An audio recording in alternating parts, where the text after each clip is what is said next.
Swastiastu, selamat datang kembali di Gustinet, The Way of Spiritual.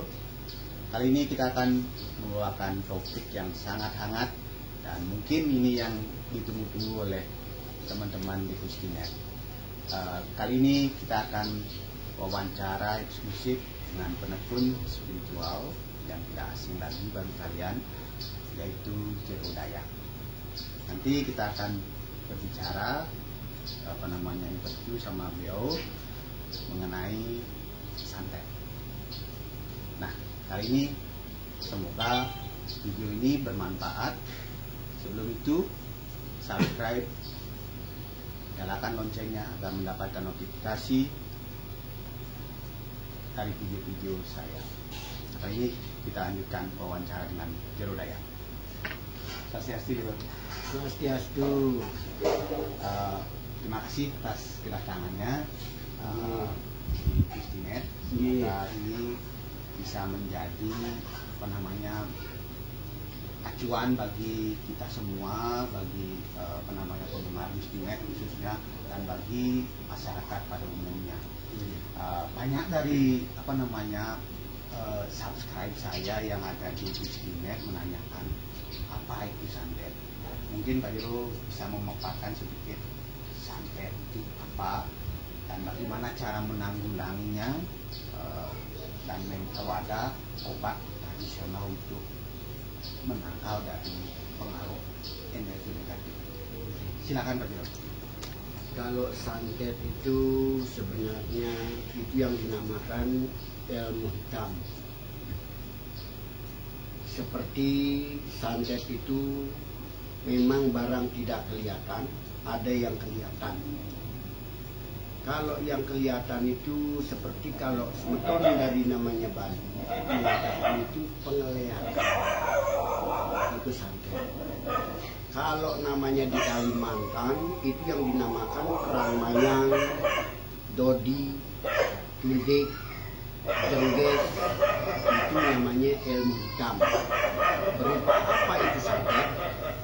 Memang barang itu tidak kelihatan, santet itu buat menyakitin orang. Begitu. Nah, yang kedua, kalau orang sudah kena namanya santet, terutama ada yang perutnya bisa namanya bengkak, ada yang kepalanya bisa namanya dimasukin paku, ada perutnya, kakinya yang dimasukin paku atau silet. Itu santet.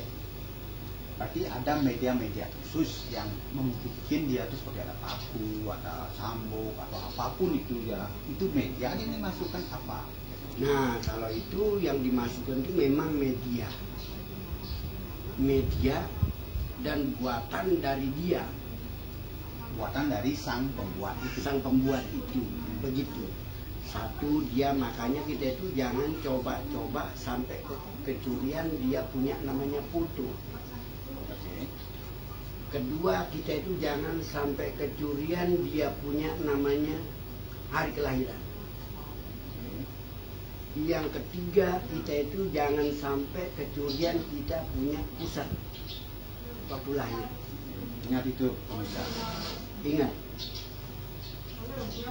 Ketiga, pemunah daripada namanya ilmu hitam persantetan pengeliakan. Satu, di rumah kita itu harus namanya ada penjaga. Orang semeton Bali mengatakan nika harus wenten namanya pagar atau pengijeng. Apa penangkisnya?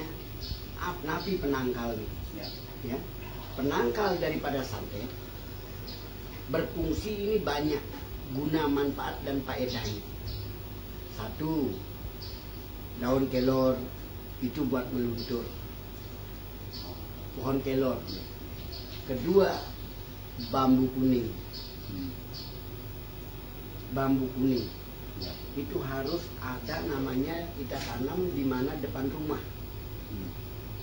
Kita kalau nanam bambu kuning jangan sampai kita itu diremehkan, karena bambu kuning itu penangkal. Yang ketiga, seperti tulang babi itu penangkal juga.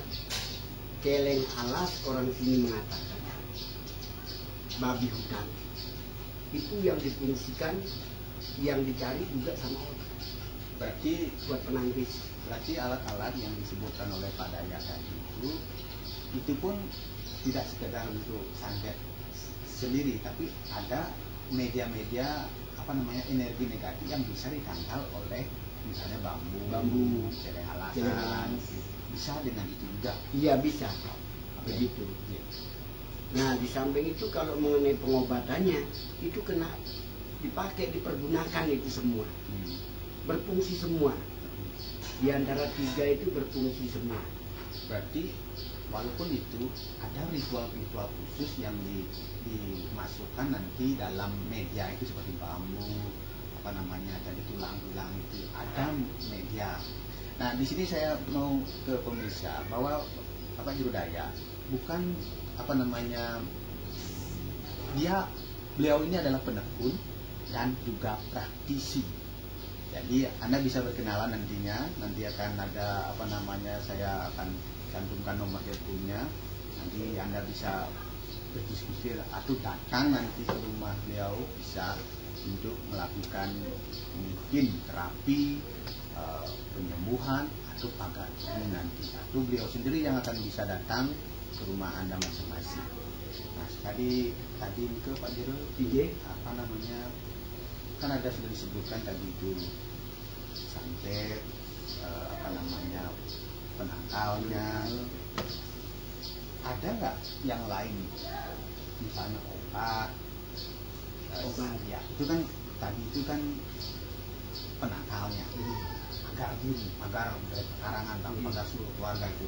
Sekarang yang dimaksud bukan saya itu adalah obat yang masuk ke dalam yang bisa mencegah dari energi santet itu sendiri.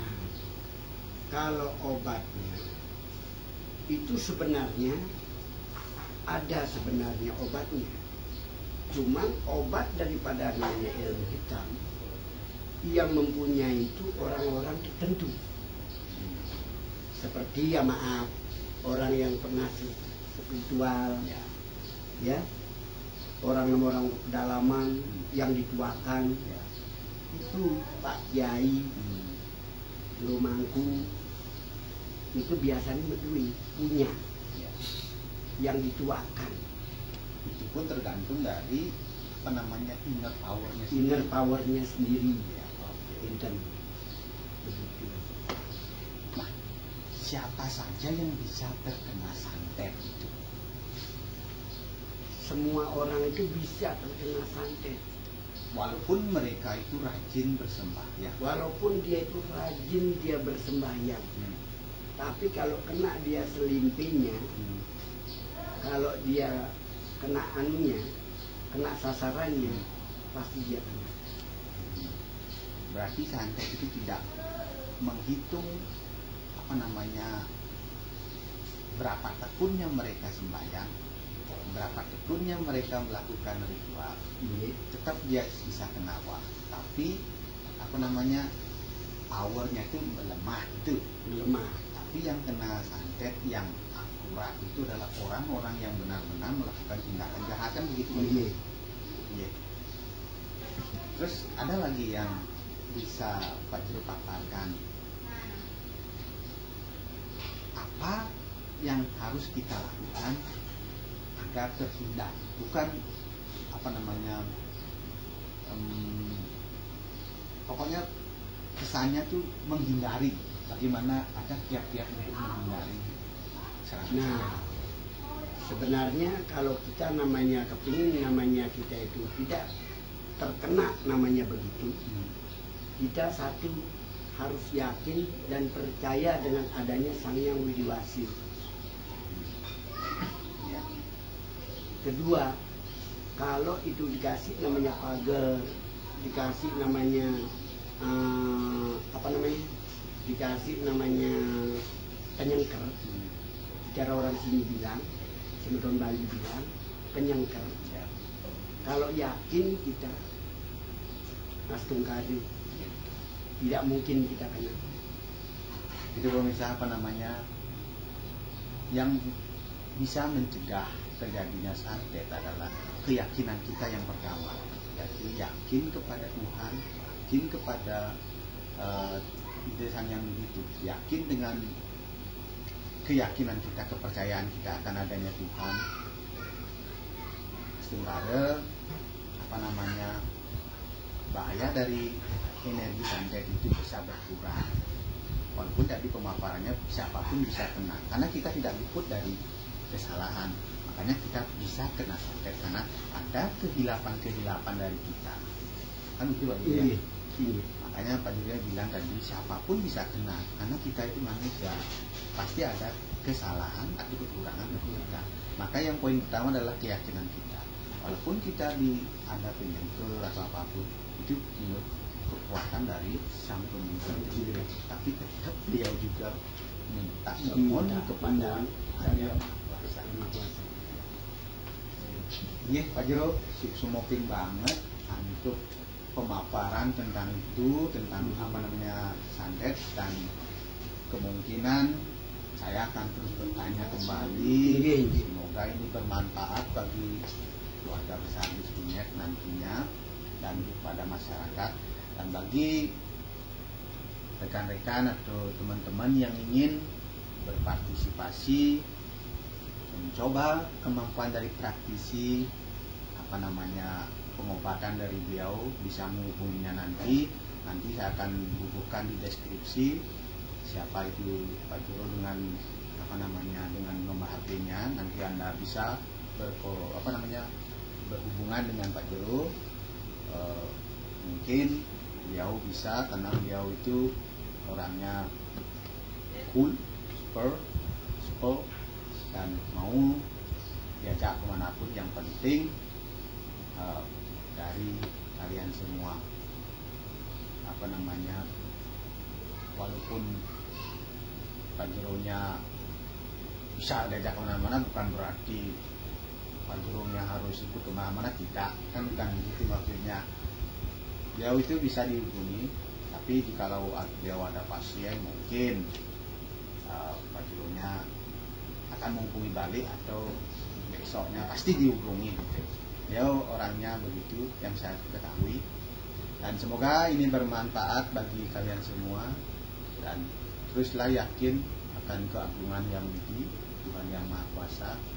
Selalulah menjadi orang-orang yang berpikiran positif dan selalu mendambakan keselamatan.